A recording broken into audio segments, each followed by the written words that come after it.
This is Start, Launch, Grow, brought to you by Million Labs. Here's what we cover in today's episode. In our catch-up section, we are talking about how to find and validate your ideal customer persona. Then Simon will sit down with Janvier, founder of Minute Shorts, to discuss his Start, Launch, Grow journey. And finally, we wrap up with one clear takeaway. Let's get started.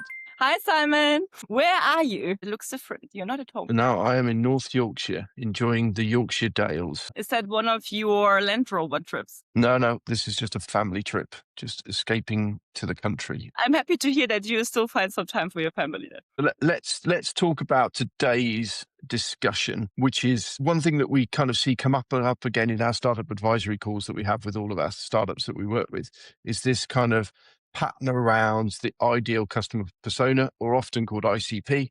You'll hear all the marketeers go, "Oh, what's your ICP?" So this means ideal customer persona. And what we say is, we ask a founder, "What's your ICP? Have you figured it out yet?" And there's always the answer is yes.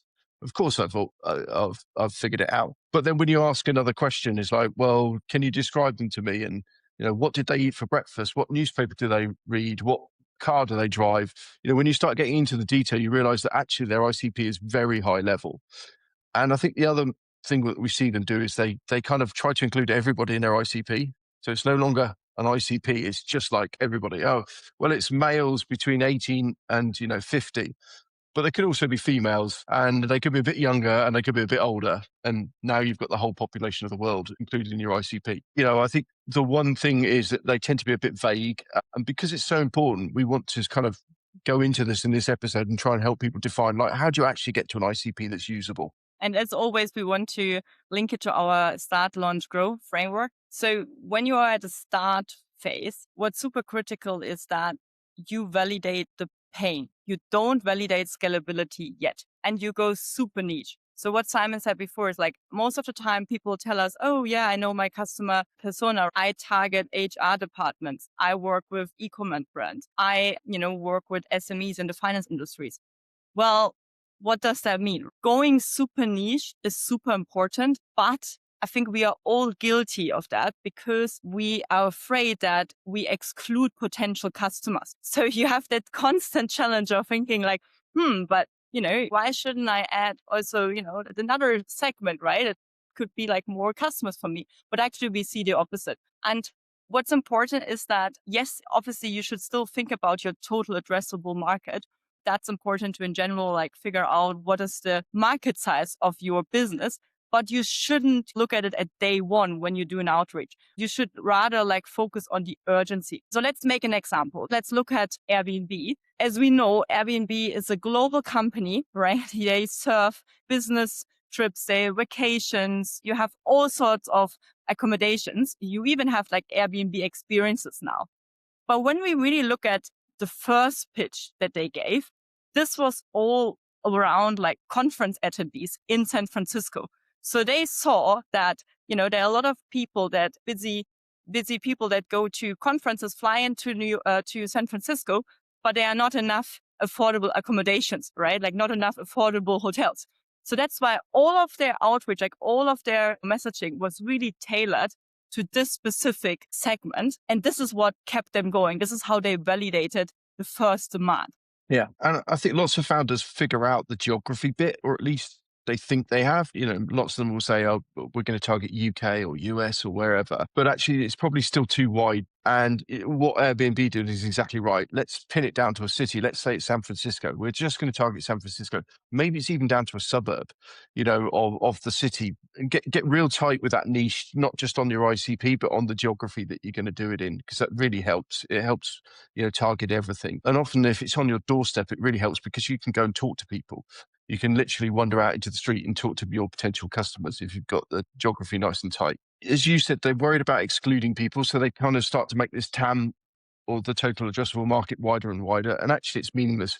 What we really see is that those that really get down into exactly who their ideal customer is and where they are something like 55 to 60% more likely to succeed than those that go with this really big sort of woolly TAM, because they know exactly where to go to target this audience. If you know that they read the Telegraph, drive a BMW, live in London, and often live in the following suburbs, it's much easier to go, well, actually, I'm going to go and put some flyers through the door. I'm going to do an ad campaign. I'm going to do whatever. Whereas if it's general, it's really hard to do that because you're firing a shotgun and you're maybe hitting one or two of the targets, but very few. And therefore it's costing you a lot more money. Which questions do you need to ask yourself to now find your ICP? We suggest 3 questions. Number 1 is, who feels the problem most intensely? Number 2, like, who loses most money or time? Usually those are the 2 biggest drivers. And number 3, like, who can decide fast without any complex change? So for example, when you go through enterprise, etc., oftentimes, that's a hard start, right? Because you have so many different departments. What is basically a market where you are closer to the decision maker and can test more quickly? So that's super critical that you go really niche, prove the pain point, right, first, before you look at the scalability. And I think, as I said before, is you've got in that start phase, if you've narrowed that niche down, you've got the opportunity to do customer interviews and really understand, are you really my customer? Do you really feel the pain? And answer those 3 questions to really define who that person is and what they look like. I think once you get into the launch phase, we're now looking at kind of refining that ICP, double checking that ICP. We've got a minimum viable product in the market now. So hopefully we've launched something. And so we can see the users that we're actually onboarding onto the platform and understand do they fit our ICP? Are they different? Which ones are converting to revenue? Which ones are converting to regularly using the platform, etc.? And those to sort of really help us narrow our ICP or identify like other users that we hadn't kind of spotted. Oh, crikey, there's a user base over here. We've got 5 of them signed up and they're all accountants. So there must be a use case here for our product with accountants. Maybe we'd missed that completely. Maybe we should lean in on that, etc. So once you start to bring on board those customers, you can relook at that ICP to check that it fits. And, and that helps you with cost of acquisition that we've discussed before and we'll continue to discuss because it's really important.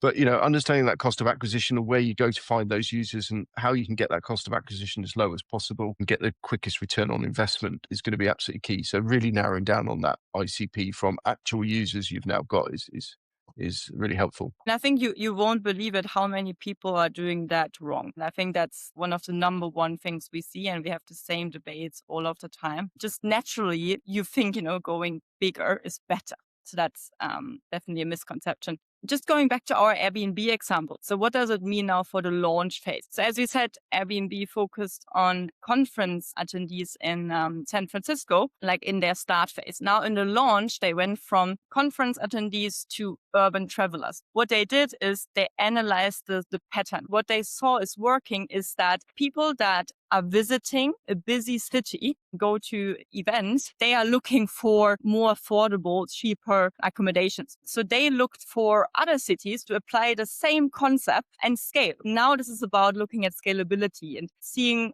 or applying what is working to another city. So now you can go to New York, right? Where you also have a lot of events, it's also super expensive and you refine your ICP to urban travelers. So this is, I think, also key is that only because you started with an ICP doesn't mean it doesn't evolve. It always evolves over time. And it's just about getting the timing right when you basically reach out to which customer group. And as you move into the grow phase, so now hopefully we've launched our product, we've got some customers, we're now kind of moving into early revenue and beyond. Re-looking at ICP, and as Verena said, actually it's maybe not a case of changing the ICP, but looking for where else do those people hang out. You've done quite niche because you've done it on a geography basis, or you've done, maybe it's just one type of market. We're just going to go after accountants for day one, but now actually it's applicable to lawyers. So now where do we find lawyers? So you're now moving left and right of where you were to start with, but you're looking for another niche and you're kind of adding these niches together. So you don't have to kind of suddenly go, right now it's everybody. It's not. It's a case of looking for your next niche that you can target and hone and get into.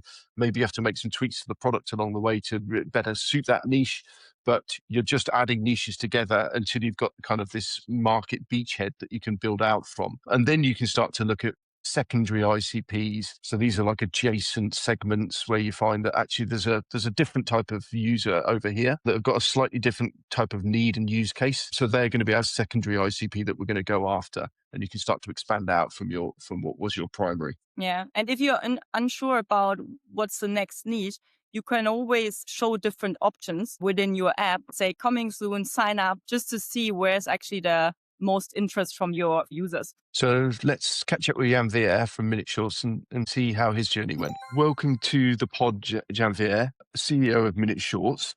So just tell us a bit about how did you get started? How did you come up with the idea for Minute Shorts? And tell us a bit about what is it? What the heck is Minute Shorts? So I think the best way to explain Minute Shorts would be that we're a video platform for incredible short films from around the world. And then, and some people describe it as the Spotify of short films, the Netflix of short films. We don't just focus on digital first. We do loads of other stuff. So we're a streaming service that allows you to watch the incredible short films. So we have films that varies from horror, drama, any genre, you name it.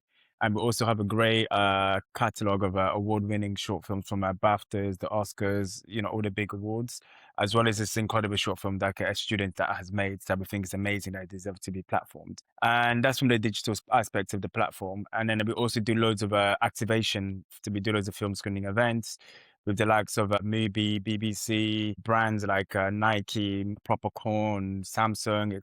And then in regards to how the idea came about, prior to Minute Shorts, I used to make films. So I mainly worked in documentaries. I worked with Vice, Channel 4, BBC themselves. Also, I did loads of, docs, and I also worked a bit on commercials, like adverts and stuff. And I think when the idea of Minute Shorts started, this must have been this is just the idea. The idea probably came about 2016. And at the time, the reason that did came about is that there was almost a shift in the industry where a lot of filmmakers got access to high-end digital cameras. So your Black Magic and your just amazing DSLR cameras, which meant a lot of short films or short form content, they got better. So you can almost shoot a short film to the same camera that Black Swan, all these big studio films have been created. So there was a period of time, maybe I think 2016 to 2017, there was just like a flux of high quality short films being made. And at the time, I was kind of really amazed about the whole improvement of quality of short films. But then I was finding it difficult that not a lot of people outside of the industry, they didn't really know where to find these short films.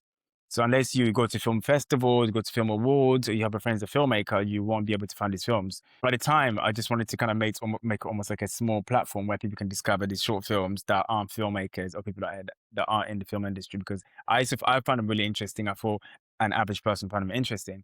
And that was in 2016, 17. So we didn't launch till 2019. So there was like a 3 year gap, 3 years gap of us kind of like building up the hype and the promotion side of the business, or just testing out the idea, basically. So from the idea to when we launched, I think the first thing we did, we did several pre-launch that it went horribly wrong. The idea was really complicated. The initial video platform idea was really complicated. Like, I want to connect people to watch short films, blah, blah, blah. Then I thought it'd be interesting to connect it to, your Uber, which again, this is a really amazing idea. I haven't really given up that initial idea. And then I end up finding my ex-co-founder, Julian, through online, we're trying to promote this online chat room. He basically helped me to simplify that idea to me, so it's easy for people to digest. It's like, well, instead of trying to connect it to, Uber rides and stuff, just, if the whole purpose of it, you want people to discover a short film to watch during the lunch hours or during the break, just give them 3 options of time, 5, 10, 20 minutes, and they choose the time to give them a film. And that was basically light bulb moment. And I was like, okay, cool, amazing. Let's do it. Like, we had this really amazing plan, really amazing idea. And then we started running a bunch of events, kind of like a ramp up the pre-launch thing, blah, blah, blah. And then launched the platform, we launched the company. And literally 6 months later, we went into lockdown, which is kind of was a bummer, because our main audiences are people that are kind of traveling in and out. So no one's traveling, no one's going to work, people working at home.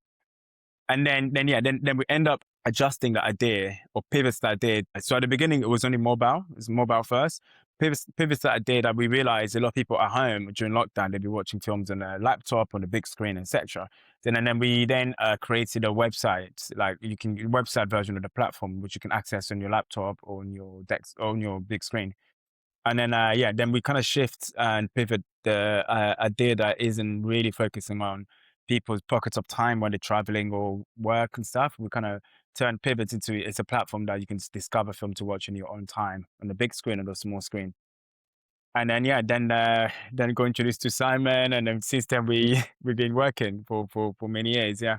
So that was the start phase. That's where the idea came from. Great. Yeah. Then you launched, as you said, mobile first. Then you went to web, desktop, and then you've also done TV, as in online TV with Samsung and various others. Tell us about how that came about. I think with Minute Shorts, what we've done really well is the branding of the business, and we're really kind of very specific what sort of film we showcase, what sort of audience we want to attract. And so then what that did help in return, that we started getting lots of inbounds of specific opportunity people are looking for. For example, so Samsung TV Plus, the way it came about is during lockdown, we're showcasing loads of films. You know, we're just uploading loads of films onto our websites, and we're doing these watch parties. I don't know if you remember this. Everyone, they getting together 7 p.m. to watch a film together. So we're running these loads of watch parties on our platform. Then we did a Zoom that kind of embedded the screen, mirrored the screen so people can watch it. And we saw social media followers went up on Instagram. And then we had someone from Samsung contacted us, say, you know, I love what you guys are doing, and it sounds like a really amazing platform you have on your hands. And this is at a time when Samsung, they just kind of newly launched their Samsung TV Plus in the UK. And they reached out to us. They wanted us to have a Minute Shorts fast channel, so they can kind of tap into younger audience. And then this is the reason why I mentioned the branding aspect of it, because they saw what we're offering is very clear. Listen, you know, our target audience is X, Y, Z. The films are they're short films. We're not trying to show you films above 20 minutes. They're quite very specific. And then Samsung wanted that, and they reached out to us. And then we had Samsung a Minute Shorts fast TV channel on Samsung TV Plus for a year and a half. Then there was like they changed the strategy because they wanted to start showing Blockbuster, and then I think they're changing it back now. So I think we should be returning to Samsung in spring, so you'll be able to watch Minute Shorts again. What about some of the other TV options that you've had? I don't know if they come out as a result of Samsung, or were they completely different? So they're completely different. So the Samsung thing, it came out as a surprise for us, because our main focus at the beginning with Minute Shorts in terms of revenue is that we're going to try to get subscribers to subscribe to, pay for subscription, a monthly subscription. Then we quickly realized it's really hard to convince someone to pay for 10 subscription platforms. And then when Samsung opportunity Samsung came about is the revenue agreement, or the commercial agreement was ad revenue split share. So we're sharing the ad revenue that gets made on this TV channel. And then the back of it, then we saw there was an opportunity for us to generate decent revenue. And then in the back of that, we start contacting all the other platforms like LG or Huawei. There was a Xiaomi as well, who are a Chinese a Chinese manufacturer. So we contact all these different platforms to have a similar Minute Shorts TV channel on their platform. And our expectation was really high before. Yeah, we can make money from Samsung. We can make money from these guys. And then we quickly realized that Samsung were the big player. Where everyone else they're making miniature revenue. And then it was costing us quite a lot of money to stream our films through this platform. Then we after we took a break from Samsung, then we disconnected a few of our channels. We only left one with Xiaomi, which makes a bit of decent money from them. Where has that brought you to now? What does the revenue model look like? Where are we? So we make money from distribution. So we created a separate kind of almost a department in the company. So we have a distribution that we distribute our films to a third-party platform, and we also distribute our films recently. As of last year, summer, we signed a partnership with American Airlines. We distribute our films to American Airlines, and there's a few other airlines. And that's one revenue we make money. And then we also through Fast Channel. So I remember I mentioned we have a channel with Xiaomi, and the Samsung TV channel is coming in spring. With that, we make money from ad revenue. So it's like your normal, TV channel that plays films, and we just have a Minute Short channel that plays films 24/7, and we have advertisers pay for advert slots. And then with that, we split the revenue with Samsung as we split the revenue with Xiaomi, and also we split revenue with Samsung.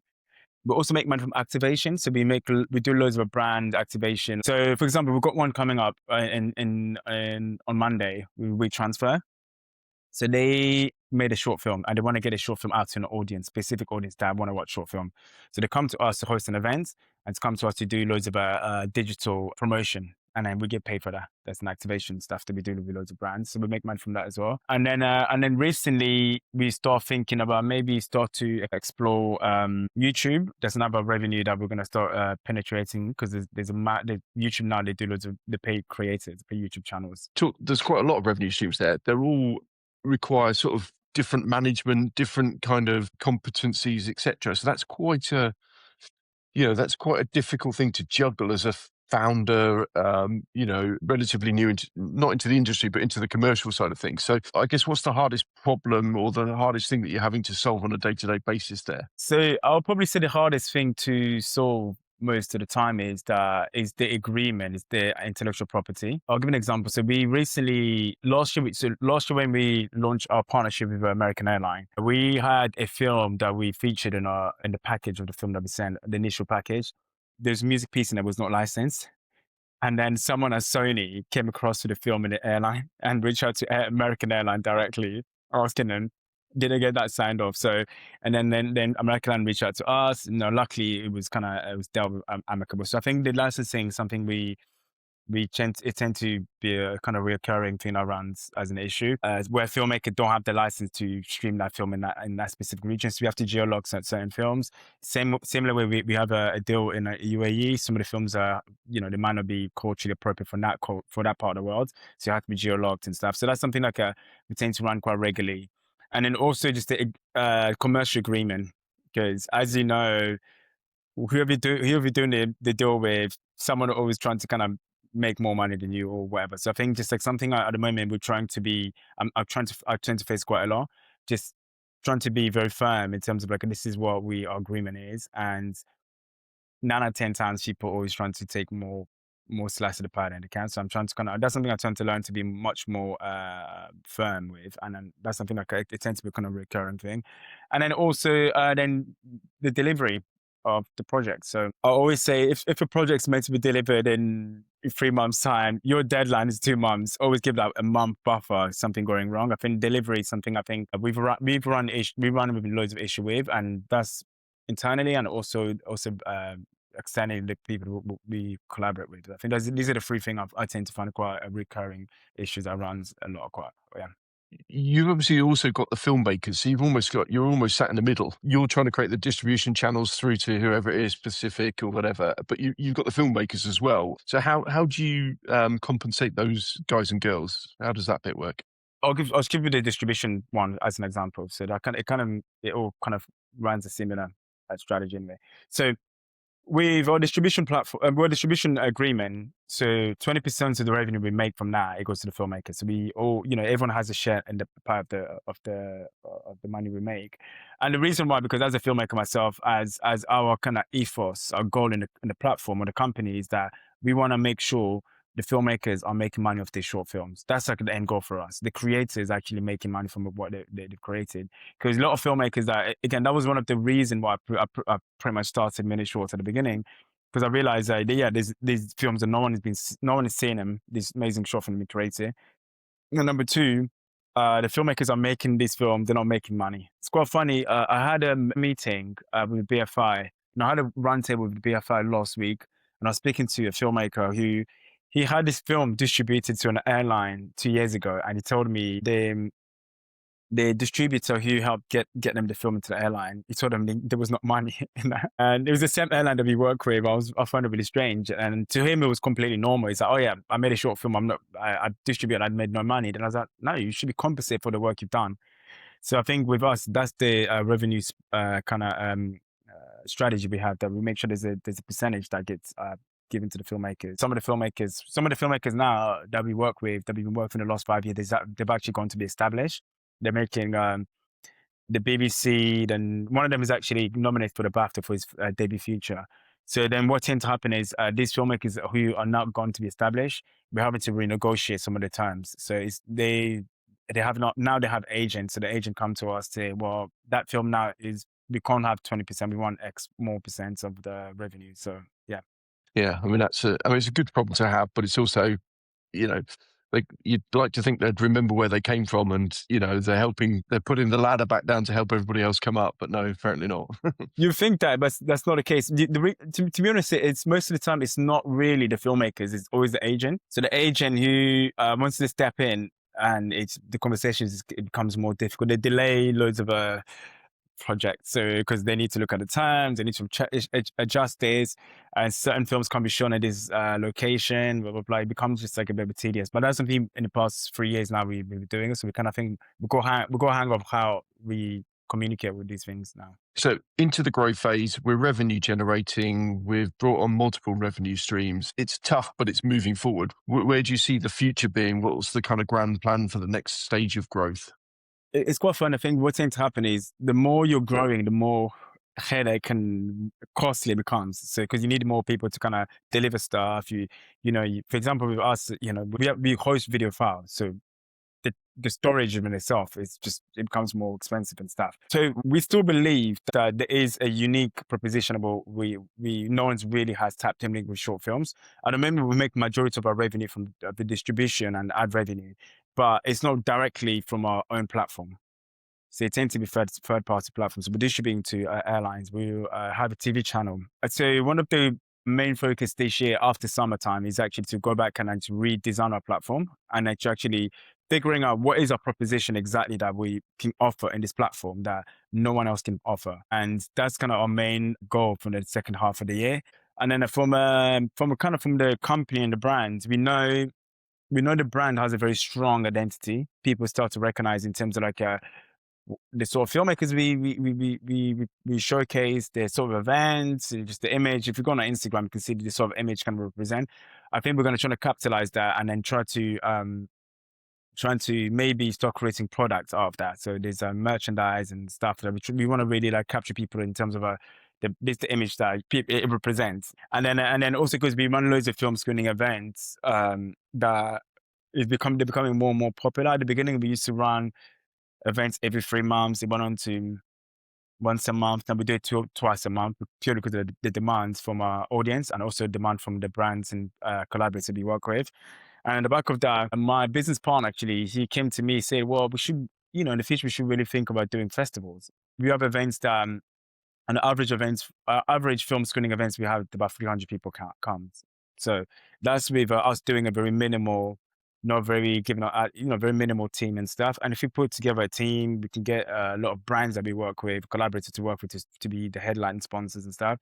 We want to do a big film festival once a year, one summer. I think that's something that we'll look into in the near future as well.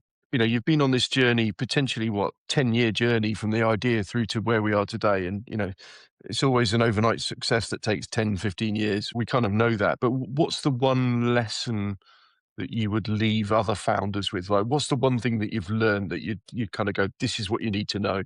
Oh my God. Okay. I think you said things that happen overnight.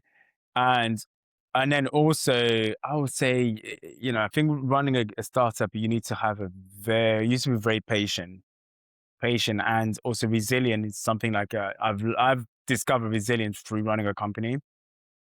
Before, because I used to be a creator, and I never really had that. Never really had that skill set. But I think resilience is one of them.